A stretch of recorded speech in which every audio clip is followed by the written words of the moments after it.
ஊழியக்காரராகிய அந்த எலிசா கிராமத்துக்கு வரும்போது, அந்த ஊருக்கு வரும்போது அவங்களுக்கு ஒரு நன்மை செய்யணும், அவர் வந்த அந்த இடத்துல அவருக்கு ஜெபிக்கணும் அப்படின்னு சொல்லி அவருடைய ஊழியத்திற்கு தேவன் அந்த எலிசாவுக்கு தந்த அந்த தரிசனத்திற்கு, தேவ திட்டத்திற்கு இந்த குடும்பம் எப்படி இருக்கிறாங்கன்னா உதவியாக இருக்கிறார்கள். எப்படி இருக்கிறாங்க?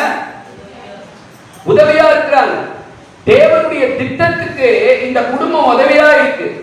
பாருங்க, ஆண்டவர் எலிசாவுக்கு தான் ஒரு பாரத்தை கொடுக்கிறார்.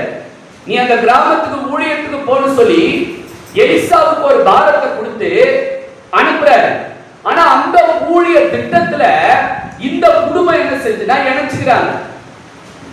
இந்த குடும்பம் இணைஞ்சி நம்முடைய கிராமத்துக்கு ஊழியத்துக்காக வரும்போது இவர் தனியா என்ன செய்வாரு, இவர் எங்க போவாரு, இவர் என்ன பண்ணுவாருன்னு சொல்லி அந்த குடும்பம் என்ன செய்றாங்க, தன்னுடைய மெத்தையிலே அவருக்கு ஒரு ஜெப வீட்டை கட்டி அந்த ஜெப வீட்டுல அவர் வந்தா அவர் ஜெபிக்கிறதுக்கும் அவர் தங்கி இருக்கிறதுக்கும் உதவி செய்து விட்டு போகிறார்கள். அல்லேலூயா.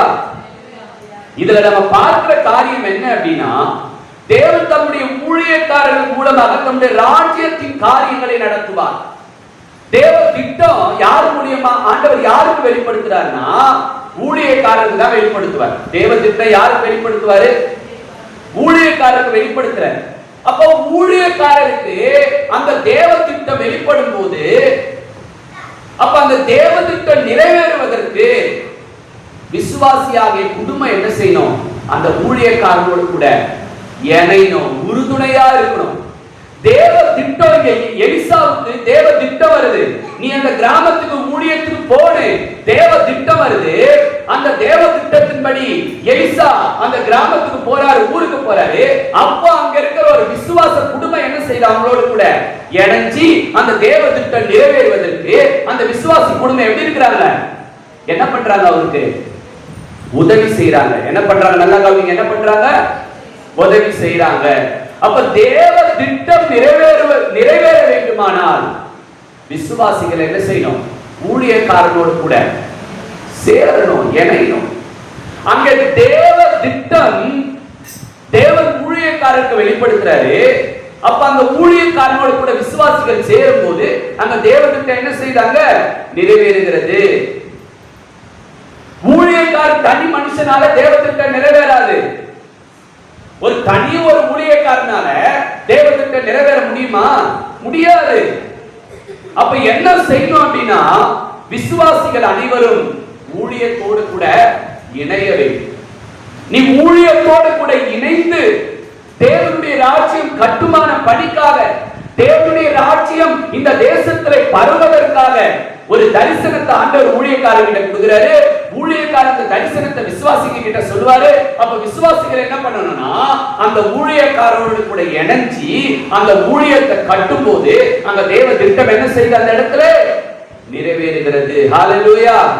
இப்படி நீங்க இணைந்து செயல்படுவது நிமித்தமாக இவ்வுலகத்துல பெரிய பெரிய ஆசீர்வாதமா இருக்கிறவங்களா யாரா தெரியுமா இருப்பாங்க? அவங்க அனைவரும் தேவனுடைய ஊழியங்களுக்கு உதவியாக இருந்தவர்கள் தான். பெரிய பெரிய ஆசீர்வாதத்திலே, உயர்விலே, ஆசீர்வாதத்திலே உயர்ந்திருக்கிற அநேக குடும்பங்கள் யார் தெரியுமா? அவங்க எல்லாருமே ஊழியத்துக்கு உதவியாக இருந்தவர்கள். உங்க வாழ்க்கையில பெரிய பெரிய ஆசீர்வாதத்தை பார்க்கணும்னு ஆசைப்பட்டீங்க அப்படின்னா ஊழியத்துக்கு உதவியா இருக்கு.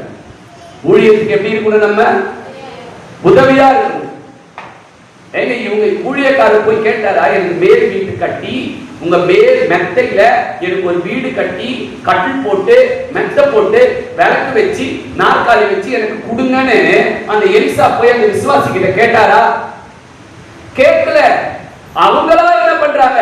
எங்க பகுதிகளிலே தேவனுடைய நாமம் மகிமைப்பட வேண்டும், ஊழியக்காரர் வந்து போவதற்கு ஜெபிப்பதற்கு அவர்களுக்கு வீடு வேணும்னு சொல்லி அவங்களே அந்த தேவ திட்டத்துல என்ன பண்றாங்க? அந்த ஊழியக்காரனோடு கூட இணைந்து கொண்டார்கள், உதவி செய்தார்கள். இன்னைக்கு இந்த ஊழிய காரியங்கள் ஒண்ணு வரும்பொழுது விசுவாசிகள் என்ன செய்யணும்? இணைந்து கொள்ள வேண்டும், ஒதுக்கி நிற்க கூடாது. எனக்கு என்னன்னு சொல்லி ஊழிய தரிசனத்தை உங்களோடு கூட பகிர்ந்து கொள்ளும் போது போது, ஊழிய காரியங்களை உங்களோடு கூட பேசும்போது எனக்கு என்ன வந்துச்சு நாம் ஒதுங்கி இருந்தால் ஆசீர்வாதத்தினுடைய இழப்பு யாருக்கு தெரியுமா? நீங்க வளரவே முடியாது. விசுவாசிகளுடைய வாழ்க்கையில ஒரு உயர்வு வராது. விசுவாசிகளுடைய வாழ்க்கையில ஒரு ஆவிக்குரிய ஆசீர்வாதம் வராது. யோசிச்சு பாருங்க, நான் கர்த்தருடைய ஊழியத்திற்கு உதவியா இருக்கிறதுனால ஆண்டவர் என்னை கீழே விட்டாரா, என்ன மேலத்துக்கு வச்சிருக்காரு? ஆசீர்வாதம் தான் கொடுப்பாரு தவிர வச்சு எந்த ஒரு மனிதனையும் தேவன் கீழே விடுகிறவர் அல்ல. ஹalleluya. கவனிங்க, ரோமர் 16 அதிகாரம் 4வது வசனத்தை ஒருவர் வாசிக்கிறேன். ரோமர் 16:4 ஊழியத்துக்காக ஆதி கால திருச்சபை மக்கள் என்ன செஞ்சாங்கன்னு சொல்லி போட்டிருக்கு. 16:4 அவர்கள் என் பிராணனுக்காக தங்கள் கழுத்தை கொடுத்தவர்கள்.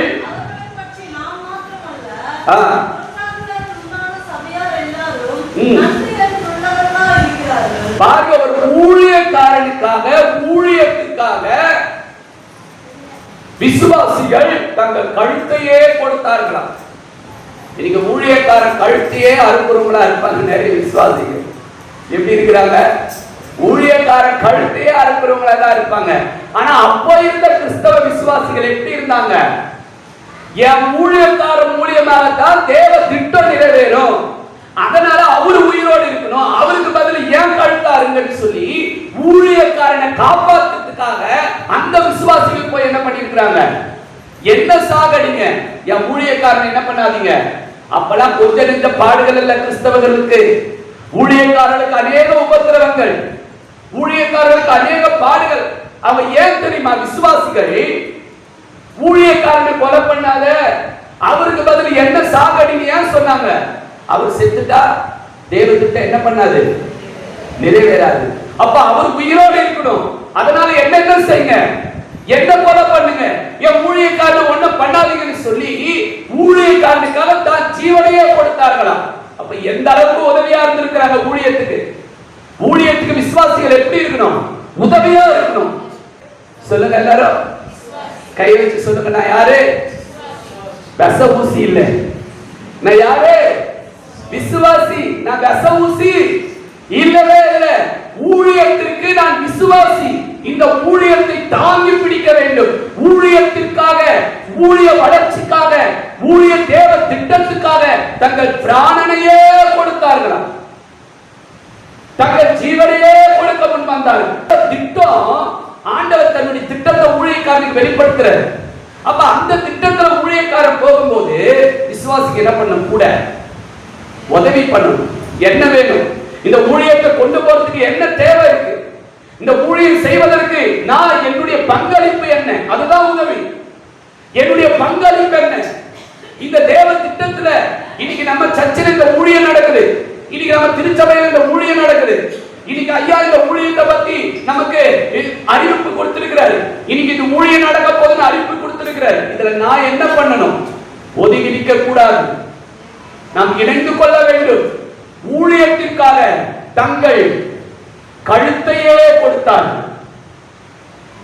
உயிரையே கொடுக்க ஆதி திருச்சபை மக்கள் வராங்க அப்படின்னா அப்ப ஊழியத்துக்கு எதை கொடுத்திருப்பாங்க யோசிச்சு பாருங்க. உங்களுக்கு வசனத்தை காண்பித்து கொடுக்கிறேன். ஊழியத்திற்காக பவுல் சொன்னாரு, என் பிராணனுக்காக தங்கள் கழுத்தையே கொடுத்தார்கள். இதுதான் ஒரு ஊழியத்தினுடைய அருமை. புரிதாக தியாகம் செய்யறவங்களா இருக்கணும் ஆண்டவருடைய ஊழியத்துக்காக. நீங்க உங்க பிராணனை கொடுக்க வேண்டியது இல்லை, ஆண்டவருக்காக ஏதாச்சும் ஒண்ணு என்ன பண்ணணும்? நம்ம என்ன பண்ணணும்? தியாகம் பண்ணணும். தியாகம் பண்றதுனா தியாகம்ன்றது யார் பண்ணுவா?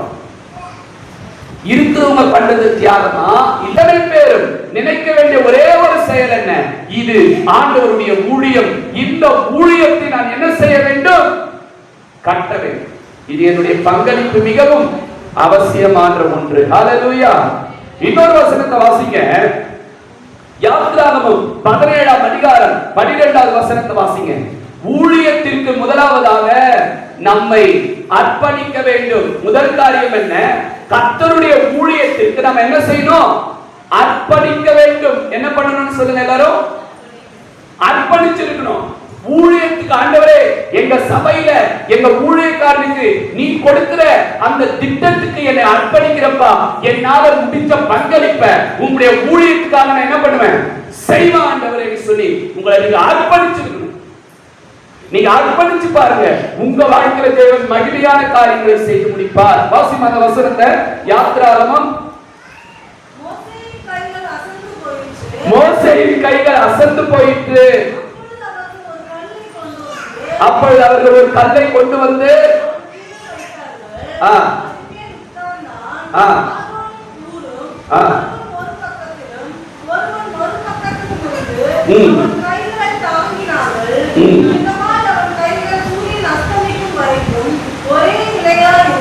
ஊழியத்தை தாங்கி பிடிக்கிறாங்க. யாரு? ஆரோனும் ஊரும் என்ன பண்ணாங்க சொல்லுமா? நீங்க யாரா இருக்கணும்? ஊரும் ஆரோனை போல நீங்க நிக்கணும். மோசே கையை உயர்த்தினாதான் இஸ்ரவேலர்கள் ஜெயிக்கிறாங்க. மோசே கை கீழே இறங்கிடுச்சுன்னா அமலேக்கியர் என்ன செய்றாங்க? மேற்கொள்றாங்க. ஆண்டவர் சொல்லிக்கிறாரு, நீ உயர்ந்த மேல ஏறி போய் ஒரு 2 கையை நீ உயர்த்தி வை. உங்களால கையை தூக்கி ஜெபம் பண்ணா எவ்வளவு நேரம் வரைக்கும் கை தூக்க முடியும்? எவ்வளவு நேரம் வரைக்கும் கை தூக்க முடியும்? கரெக்டா என்ன சொல்றாங்க? கை வலிக்காத வரைக்கும் தூக்க முடியும்ன்றாங்க. குறைந்தது ஒரு 2 நிமிஷம் என்ன பண்ணலாம் நம்ம வைக்கலாம். ஆனா மோசே காலையில இருந்து சூரியன் அஸ்தமிக்கிற வரையும் கையை தூக்கி வைக்கின்ற. அவனால தூக்க முடியல, அந்த சுமையை சுமக்க முடியல. சில நேரம் ஊழியக்காரன் தனி மனுஷனால சில சுமைகளை சுமக்க முடியாத ஊழியத்துல என்னவென்று சொல்லி ஒதுங்கி நிற்க கூடாது.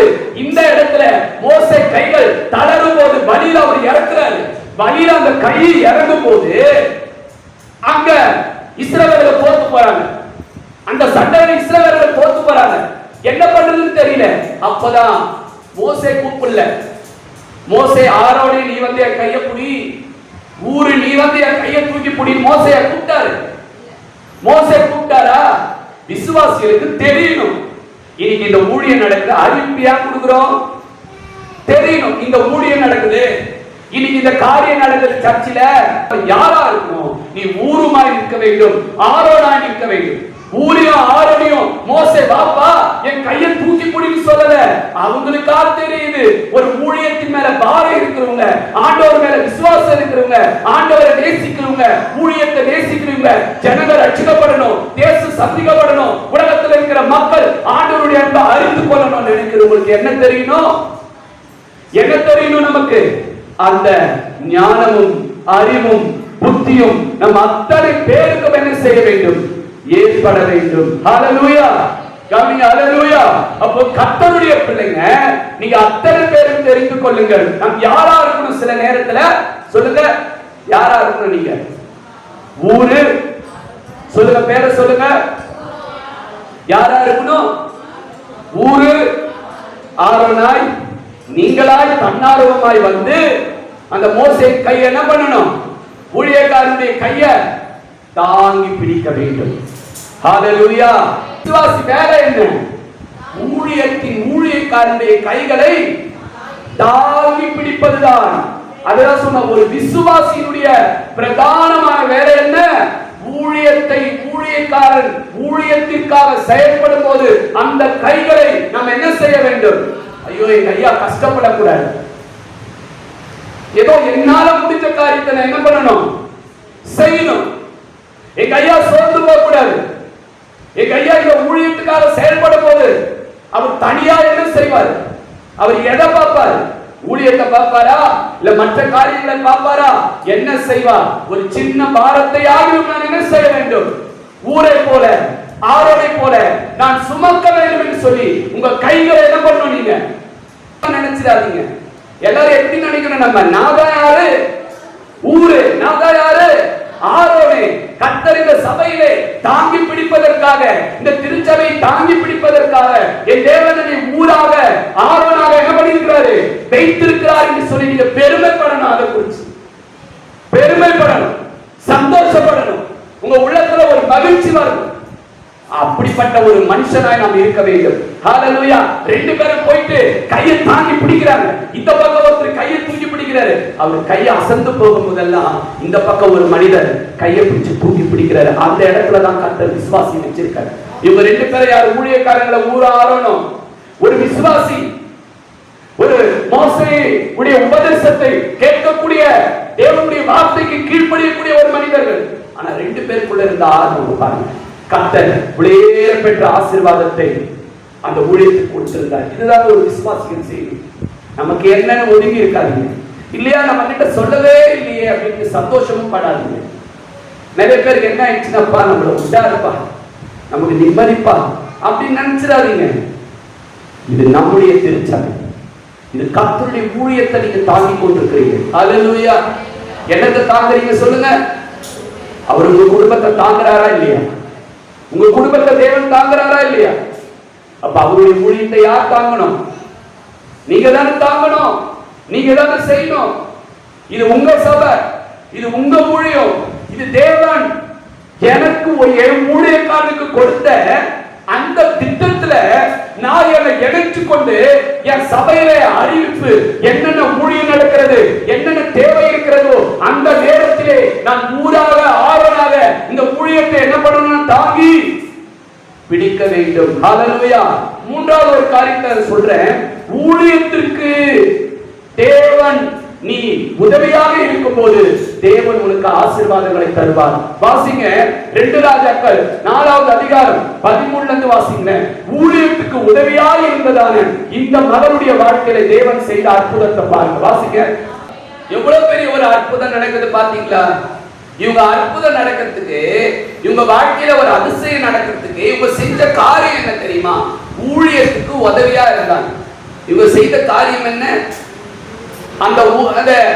அந்த எலிசா தீர்க்கதரிசி அந்த ஊருக்கு ஊழியத்துக்கு வரும்போது அதுக்காக இவங்க என்ன பண்ணவங்க? இவங்க மெத்த மேல அவருக்கு ஒரு ரூம் போட்டு அவருக்கு ஜெபம் பண்றதுக்கும் அவர் தேவனை ஆராதிக்கிறதுக்கும் அவருக்கு ஊழியத்துக்கு எப்படி இருந்தாங்க? அவங்க உதவி செஞ்சது நிமித்தமாக. அதுதான் முதல் 13வது வாசிக்கிறோம். ஊழியத்துக்கு உதவியா இருந்தல்ல, திருச்சபைக்கு உதவியா இருந்தல்ல, சபை கட்டுமான பணிக்கு உதவியா இருந்தல்ல. ஹல்லேலூயா, ஹல்லேலூயா. ஒரு சபையில இந்த ஊழியம் நடக்குதுமா, இந்த ஊழியத்துக்கு இது தேவை இருக்குமா அப்படின்னு சொல்லும் போது அதுக்கு மனம் திறந்து என்ன செய்ய, உற்சாகமா நீங்க இந்த ஊழியத்துல உங்களை இணைச்சுக்கோ. செய்யாதவங்க அத்தனை பேரும் ஊழியத்துக்கு தன்னை இணைக்காதவர்கள், செய்கிறவர்கள் அத்தனை பேரும் ஊழியத்திலே தன்னை இணைத்துக் கொண்டவர்கள். நீங்க இந்த ஊழியத்துல இணைச்சுக்கிட்டாதான் கர்த்தர் கேட்பாரு, நீ இந்த காரியத்தை செஞ்சியே உனக்கு நான் என்ன செய்யணும்னு கேட்பாரு. ஏன்னா இது உனக்கு மட்டும் ஒண்ணுமே செய்யாம வந்துட நினைக்காதீங்க. இது வேதம் கிறிஸ்தவம் உருவான காலத்திலிருந்து தங்கள் தரித்திரத்திலும் வறுமையிலும் உதாரத்துவமாய் செய்தார்கள் தான் வசனம். மகளை பார்த்து கேட்கிறார், என்ன தெரியுமா? சகல கருணையோடு எங்களை விசாரித்து வருகிறாயே, உனக்கு நான் என்ன செய்ய வேண்டும்? ராஜாவிடத்திலாவது சேனாதிபதியிடத்திலாவது உனக்காக நான் பேச வேண்டிய காரியம் உண்டா என்று அவளை என்ன கேட்கிறா? ஊழியக்காரனுக்கு அந்த தேசத்தில் இருக்க ராஜாவோடு கூட நல்ல நெருங்கின நட்பு பழக்கம். அதனால உனக்கு எதுனா லீகலான பிரச்சனை எதுனா இருக்குதா? நான் போய் என்ன பண்ணிட்டேன், உனக்காக ரெக்கமெண்ட் பண்ணுமான்னு கேட்கிறா. யார் கேட்கிறா? எலிசா தீர்க்கதரிசி கேட்கிறாரு. பாருங்க, நீ ஊழியத்தை தாங்கிக் கொண்டிரு, அவர் உனக்காக போய் நிச்சயமா பேசுவார், கண்டிப்பா பேசுவார். உனக்கு பணம் யாருன்னா தரலையா, போய் பேசுவார் அவங்க கிட்ட. நீ ஊழியத்தை தாங்கிப்பிடி. உன்னை யாருன்னா ஏமாத்துறாங்களா, கண்டிப்பா போய் அவங்க கிட்ட பேசுவார்.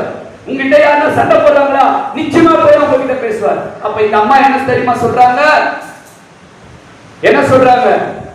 அதற்கு அவர், என் ஜனங்களின் நடுவே நான் சுகமா இருக்கிறேன். எனக்கு எந்த லீகல் பிரச்சனை எல்லாம் ஒண்ணும் இல்ல, நான் நிம்மதியா இருக்கிறேன், எனக்கு யுத்தம் பண்ண சண்டை போட யாருமே இல்லைன்னு சொல்லிட்டாங்க.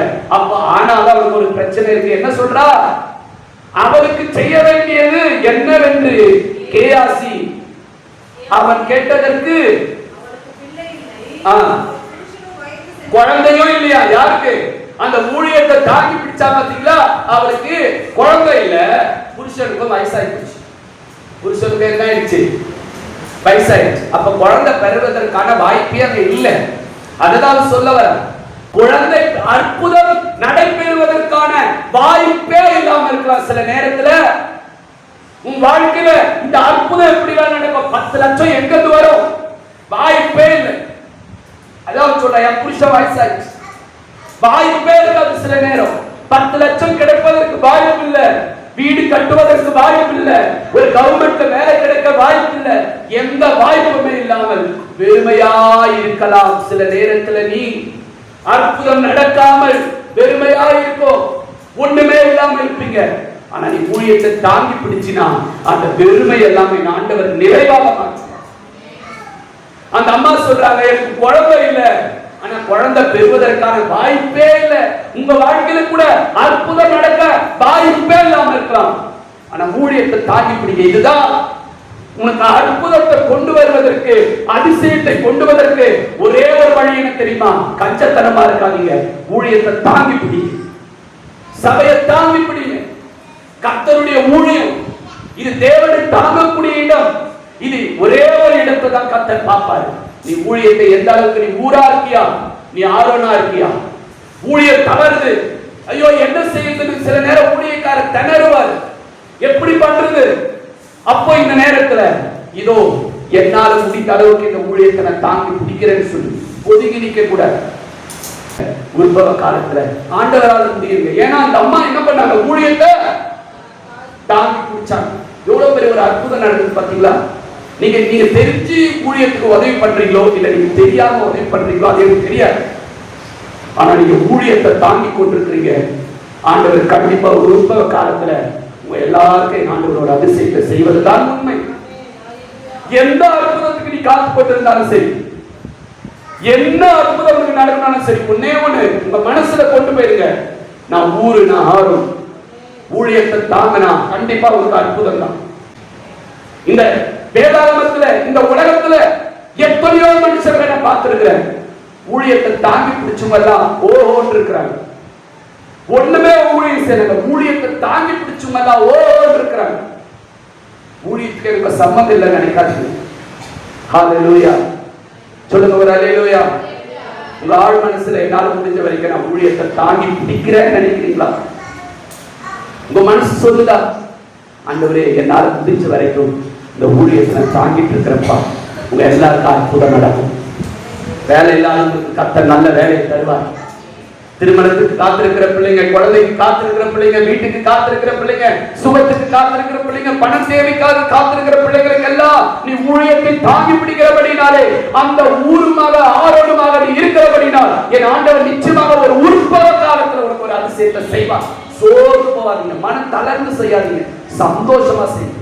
ஆண்டவர் பாருங்க, ஒரு வசனத்தை உங்களுக்கு காண்பிச்சு கொடுக்குறேன். எபிரேயர் 6ஆம் அதிகாரம் 10வது வசனத்துல எவ்வளவு அழகா ஆண்டவர் சொல்றாரு பாருங்க. ஏனென்றால் உங்கள் கிரியையையும் நீங்கள் பரிசுத்தவான்களுக்கு ஊழியம் செய்ததினாலும் செய்து வருவதினாலும் தமது நாமத்திற்காக காண்பித்த அன்புள்ள பிரயாசத்தை மறந்து விடுகிறதற்கு தேவன் அநீதி உள்ளவர் அல்லவே. உங்கள் பிரயாசத்தை மறந்து விடுகிறதற்கு தேவன் அநீதி உள்ளவர், அநியாயக்காரர் அல்லன்ற. எதை மறந்துறதுக்கு அவர் நல்லவர், எதை மறக்க மாட்டாரா அவரு? நீங்க ஊழியம் செஞ்சீங்க பாத்தீங்களா, ஊழியத்தை தாங்கினீங்களே, அது அவர் ஒருபோதும் என்ன செய்ய மாட்டாரு. சொல்றேன், ஜெபம் எந்த அளவுக்கு நீங்க நம்புறீங்க அற்புதம் செய்யணும், நீ ஆண்டவர் ஊழியத்தை தாங்குற பத்தியா, அதுவும் உங்களுக்கு அற்புதம் செய்யும், நம்புங்க. ஹல்லேலூயா. ஜெபம் உங்களுக்கு அற்புதம் செய்யும். ஊழியத்தை தாங்கி பிடிக்கிற நீ ஒருவேளை ஜெபம் கூட பண்ணாம இருக்கலாம், ஆனா ஊழியத்தை தாங்கி பிடிக்கிறத கண்டிப்பா ஆண்டவர் உன்னை மறக்க மாட்டார். ஆனா ஜெபம் பண்ணிட்டு ஊழியத்தை தாங்குற இதயமே இல்லைன்னா அற்புதம் நடக்காது. ஹல்லேலூயா. நான் போயிருக்கிறேன், ஊழியத்தை தாங்கி பிடிக்கிற ஊரும் ஆர்வமாக இந்த இடத்துல நீ இருந்தினா ஆண்டவருடைய உயர்த்தி வைப்பார். ஹல்லேலூயா. உங்களை நான் இன்னும் உற்சாகப்படுத்துறேன், ஒரு கலசம் தண்ணி கொடுத்தாலும் நான் உன்னை மறக்க மாட்டேன்னு சொல்றாரு ஆண்டவர். ஆண்டவர் மறக்கிறதுக்கு அநீதி உள்ளவர் அல்ல. ஜெபிக்கலாமா? நம்ம எல்லாரும் முழங்கால் படிக்குவோம், நம்ம எல்லாரும் ஜெபிப்போம்.